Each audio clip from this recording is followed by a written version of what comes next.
Fitz. Thank you very much, Mr Speaker. Well, I move that so much of the standing orders be suspended as would prevent the Leader of the Opposition from moving the following motion. The House, 1, expresses its grave concern at the vicious rise of anti-Semitic vilification in our country and the breakdown in social cohesion occurring in our communities. 2, expresses its grave concern that social disharmony has reached dangerous levels and that community safety is now at significant risk. 3, condemns the Prime Minister's failure to show the strong leadership required to overcome divisions within his own caucus, to stamp out anti-Semitism and bring our country together. Order. Members on my 4, right. expresses its concern that community safety in this country has been further threatened by the release of more than 80 hardcore criminals from immigration detention into the Australian community. 5, expresses its deep concern that this cohort includes individuals who have committed acts of child rape, murder, sexual assault and other violent crimes. 6, condemns the government for catastrophically and demonstrably failing to prepare contingencies for High Court proceedings where it was fully aware of the risks.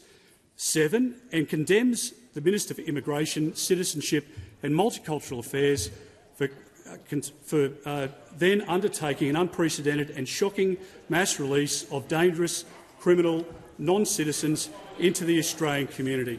Mr Speaker, the reality is that this Prime Minister has been missing in action when the Australian people need him most. The Australian Prime Minister has one of the most serious charges in this country. That is to take care of the Australian people, to protect, to defend them, to make sure that where threats exist, the Prime Minister utilises the powers at his disposal to deal with that threat, to neutralise it and to keep our country and our people safe. And he fails at the first hurdle. He fails at the first hurdle. The dreadful attacks that we saw on October 7 in Israel resulted in a listed terrorist organisation here in our country and in other countries in the West and other parts of the developed world, saw Hamas go in and massacre people of Jewish faith. It was a disgraceful act and rightly condemned by both sides of politics.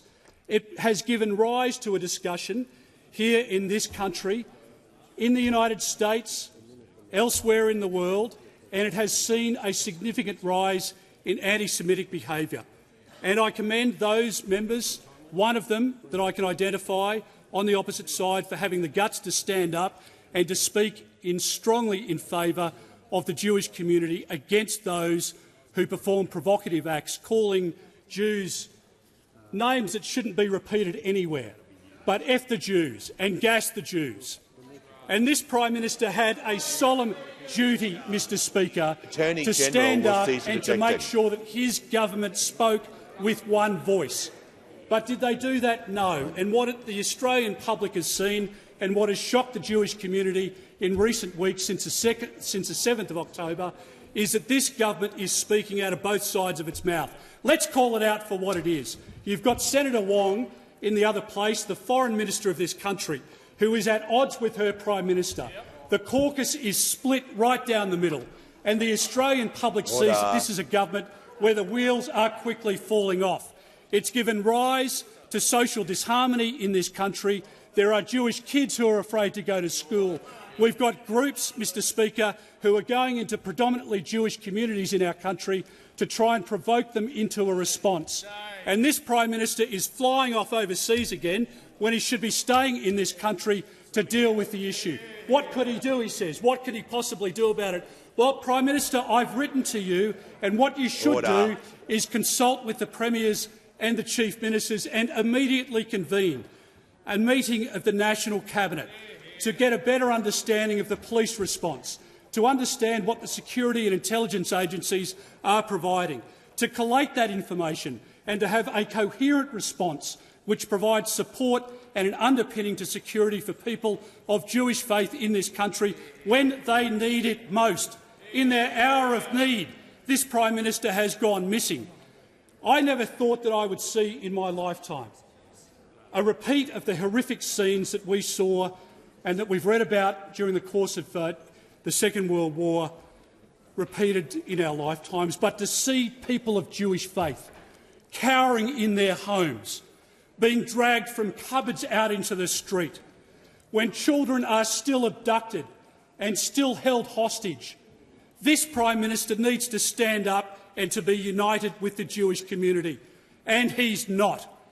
The words have been qualified, the message divided, and the Australian public has looked to the Prime Minister and not identified this man compared to the man that they voted for in May of 22, less than 18 months ago.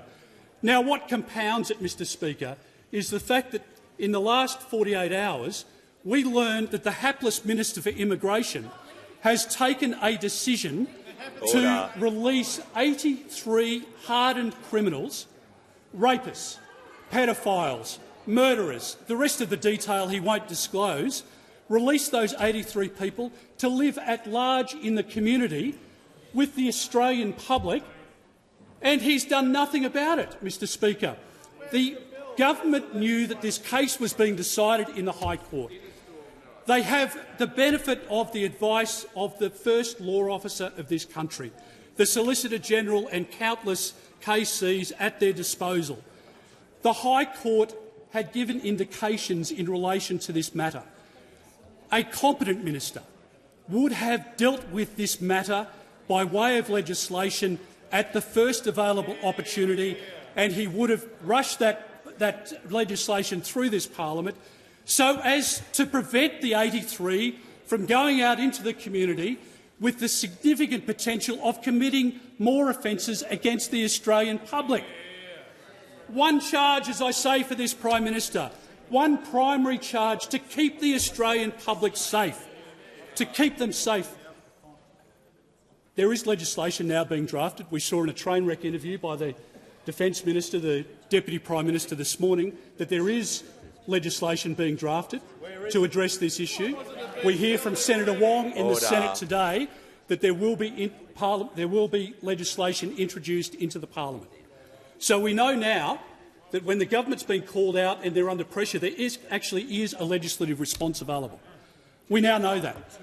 Why is it available now, but it wasn't available before the 83 were released into the community? The minister refuses to answer that question. It turns out that this minister has released these dangerous criminals into the community without a visa. Some of those have been left out, and you saw his evasive, tricky and incompetent responses today. Did the Prime Minister pull him into line?